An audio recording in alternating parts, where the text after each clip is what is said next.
Okay, so let's look at the financial issues and how those financial issues affect your plan, because that's something we would go through, and I'd ask you what thoughts you have, what kind of care is acceptable, and how that would look. So once you've identified your plan, maybe we can put some dollars to it and look at what your income is every month, and then if you had a certain kind of care in mind, what that would cost per month. Is there a shortfall? And if you apply that shortfall against your savings and assets on hand, then how much time would you have to pay for the care that you needed? And then, so that's determining how sustainable it is.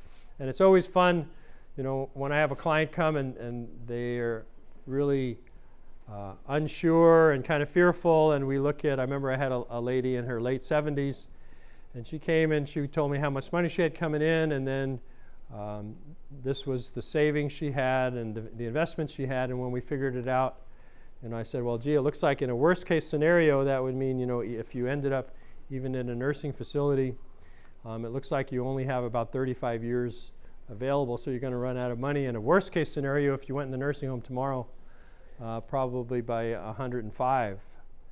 And so she went out and bought a ticket and went on a cruise, I think, and so that was good. So that's what I really sell people, is peace of mind, that you kind of know either what the good news is or the bad news is.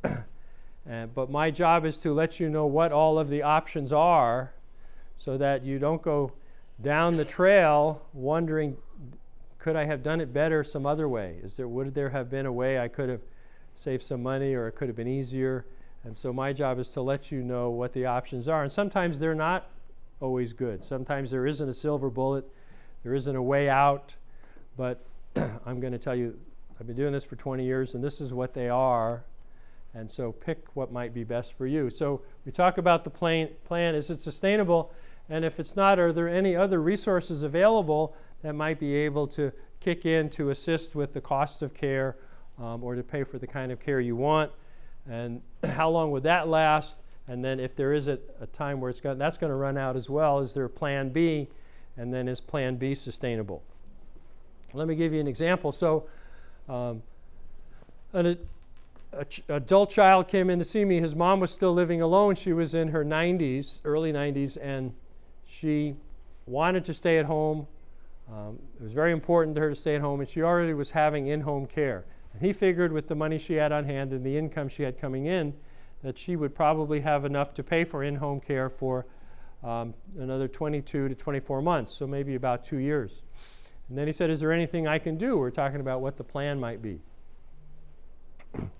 So I said, well, after that time, the money will be all gone, but the house is still there, so your mother could get a reverse mortgage on the house.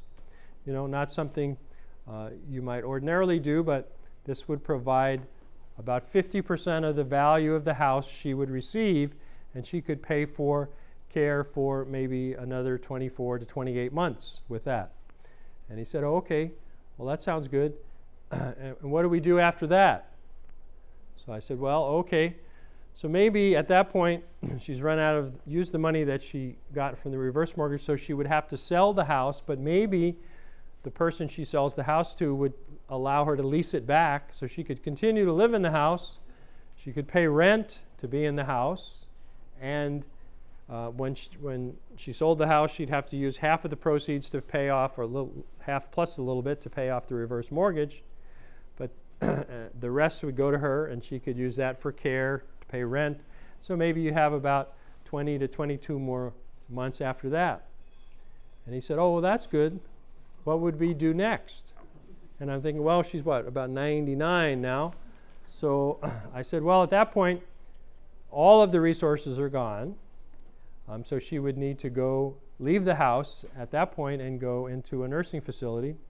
So maybe we could contact a nursing facility that provides in-home care to see if she had contracted the in-home care services for them. When she finally did run out of money, if she could go into the nursing home under Medicaid. And that was the plan. And fortunately, she never had to leave the house, because she didn't live to be 104.